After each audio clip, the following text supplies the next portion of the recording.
नमस्कार साथियों, मेरा नाम है आर के सिंह। संस्कृति आईएएस के यूट्यूब चैनल पर एक बार फिर से आप सभी का स्वागत है। आज हम अपने इस एपिसोड में बात करने वाले हैं आर्ट एंड कल्चर टॉपिक से जुड़े हुए एक खबर की जो इस समय सुर्खियों में है।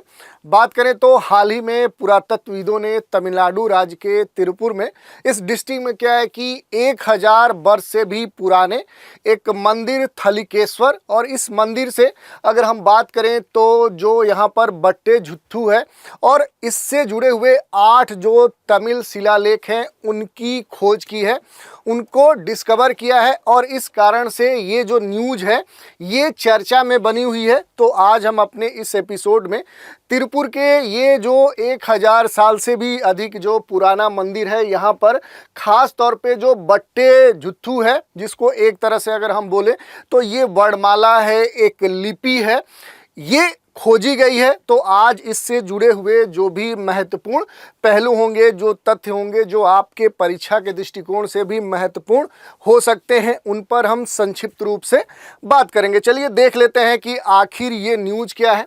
तो न्यूज़ है ये द टाइम्स ऑफ इंडिया में आज प्रकाशित न्यूज़ है। इसकी अगर हम बात करें तो जो बट्टे झुत्थू है, script found in 1000 year old temple in Tiruppur. News है कि अगर अपने देश के दक्षिण के एक राज्य तमिलनाडु और उसके तिरुपुर ज़िले में एक 1000 से भी अधिक पुराना एक मंदिर है थलिकेश्वर, और इस मंदिर में जो बट्टे झुत्थू है इसको और 8 जो तमिल शिलालेख हैं उनकी खोज की गई है। और इस कारण से फिर से एक बार जो ये लिपि है ये चर्चा में बनी हुई है। तो इसके बारे में हम थोड़ा सा देखने का प्रयास करेंगे।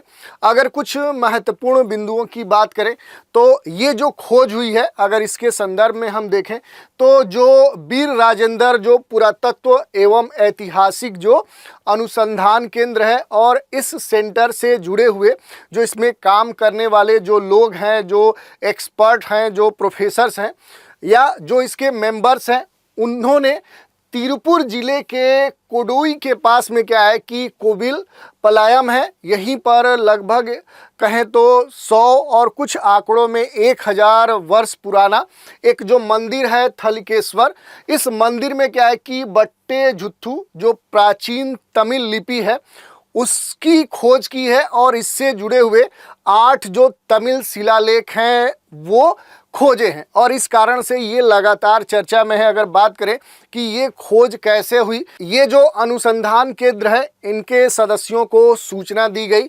किसके द्वारा दी गई? तो अला गुमलाई जो पंचायत संघ है इसके जो अध्यक्ष थे, उन्होंने इस अनुसंधान जो केंद्र है इसको सूचना दी, और उसी के आधार पर ये जो अनुसंधान केंद्र है इसके जो अध्यक्ष हैं, इसके जो सदस्य हैं, वो यहाँ पर आए और फिर यहाँ पर इस मंदिर में शोध प्रारंभ किया। और उसके बाद क्या है कि जो बट्टे झुत्थू है ये तमिल लेखन लिपि का जो एक रूप है इसकी खोज हुई है। अगर इसके बारे में हम देखें तो ये 5वीं शताब्दी ईस्वी से लेकर 12वीं शताब्दी ईस्वी तक क्या है काफ़ी प्रचलित थी, काफ़ी महत्वपूर्ण थी, इसका काफ़ी विस्तार कुछ खास दक्षिण के क्षेत्रों में देखने को मिलता था, और इस कारण से भी ये काफ़ी महत्वपूर्ण है।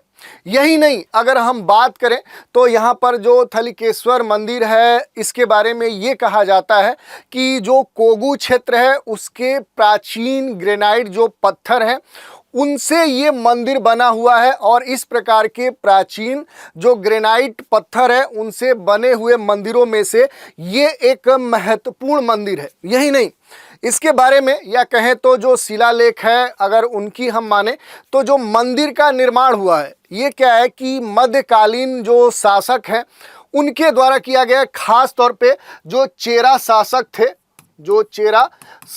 थे इन मध्यकालीन चेरा शासकों के द्वारा ये किया गया है, जिसमें ये कहा जाता है कि जो कोकंदन जो राजा थे उनके द्वारा इस मंदिर का निर्माण किया गया था।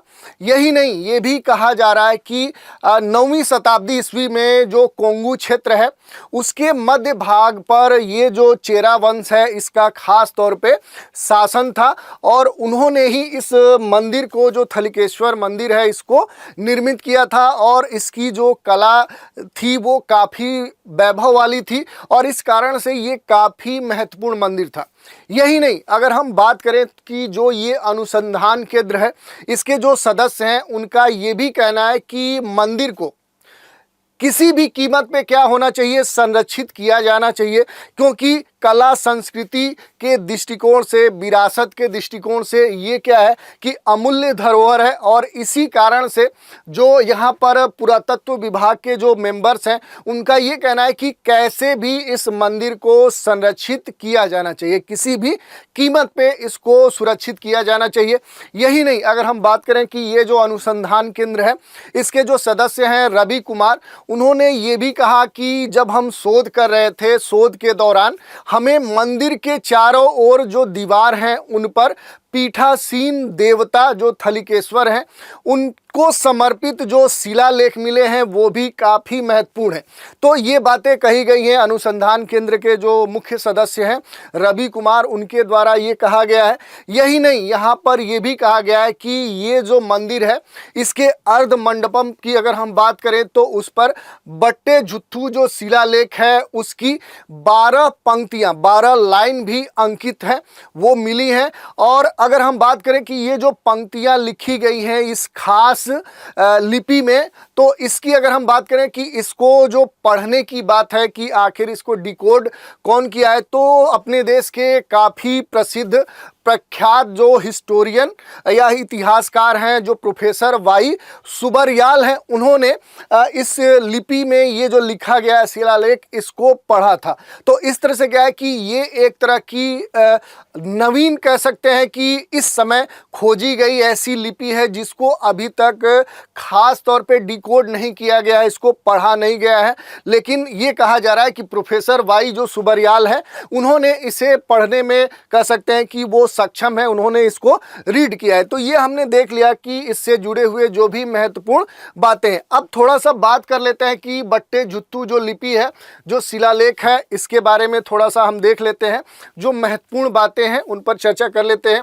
तो अभी तक जो उपलब्ध मलयालम की अलग अलग लिपियां हैं उनमें जो बट्टे जुत्थू है ये सबसे एंशिएंट है, काफ़ी ये प्राचीन लिपि मानी जाती है और इसी कारण से ये काफ़ी महत्वपूर्ण भी है। यही नहीं, अगर हम बात करें तो इसे टेलीलुट्टू या ऐसे अलग अलग जो लोकप्रिय नाम हैं उनके नाम से भी इसे जाना जाता है। यानी जो ये बट्टे जुत्थू जो लिपि है इसको एक दूसरे नाम से भी हम लोग जानते हैं, जो इसके एक्सपर्ट हैं वो इसको इस नाम से पुकारते हैं। यही नहीं, अगर हम बात करें तो साउथ इंडिया में जाएंगे, दक्षिण भारत में जाएंगे, तो खास तौर पे जो दक्षिण के राज्य हैं तमिलनाडु, केरल, और इसके अलावा क्या है कि जो श्रीलंका है, जो अगर हम बात करें तो हमारा जो पड़ोसी देश श्रीलंका है वहाँ की ये क्या है कि एक शब्दांशी कह सकते हैं वर्णमाला है, उस रूप में ये महत्वपूर्ण है। यही नहीं, अगर हम बात करें तो ये जो वर्णमाला है, ये जो लिपि है, इसका उपयोग मूल रूप से जो तमिल है और जो मलयालम लैंग्वेज है, भाषा है, उसको लिखने में काफ़ी पहले से किया जाता रहा है। पहले ये काफ़ी पॉपुलर थी। यही नहीं, सामान्य रूप से देखें तो यहाँ पर जो बट्टे लुट्टू नाम है इसका जो अर्थ है वो क्या है कि वो गोलाकार लिपि है। यही नहीं, इसको अगर हम देखें तो उत्तरी लिपि के नाम से भी जाना जाता है या छेनीदार लिपि के नाम से भी जाना जाता है। ये सारे जो अलग अलग इसके नाम या इसकी जो संज्ञा दी गई है इसके क्रिया के आधार पर इसको संपादित करने के लिए दी गई। यही नहीं, अगर हम बात करें कि ये जो लिपि है ये पहली बार 4वीं शताब्दी ईस्वी में क्या है कि दक्षिण भारत में जो पत्थर के शिलालेख हैं उन पर अंकित हमें देखने को मिलते हैं। तो ये साक्ष्य के रूप में जो पुरातत्वविद हैं उन्होंने इसकी खोज की है और ये देखा है कि ये जो लिपि है ये कौन सी लिपि है, किस शताब्दी की लिपि है और किसके द्वारा किस क्षेत्र में ये पॉपुलर थी। तो ये सारी बातें इस बट्टे जुत्थू लिपि के बारे में जो पुरातत्वविद हैं, जो एक्सपर्ट्स हैं इसके, उन्होंने बताई है। अब बात कर ले अगर इस शब्दांशी जो वर्णमाला है, जो लिपि है, कि आखिर इसका विकास कहाँ से हुआ है। तो देखिए ये जो लिपि है ये पूरी तरह से व्यंजन रहित मानी जाती है और यह लिपि भारत की जो सबसे प्राचीन लिपियां हैं उनमें भी शामिल है। यही नहीं, इस लिपि का जो विकास है वो ये माना जाता है कि ये ब्रह्म लिपि से ही रूपांतरित है, उसी से ये इसका विकास हुआ है। तो इसका जो मूल कहें विकास का जो स्रोत है वो ब्रह्म लिपि है और इसी का रूपांतरित रूप इसे माना जाता है। या ये भी कह सकते हैं कि इसका जो विकास हुआ है वो तमिल ब्रह्म लिपि से हुआ है। तो आपने देख लिया कि आखिर ये जो शब्दांशी वर्णमाला है, जो ये खास तरह की लिपि है, इसका विकास कहाँ से हुआ है।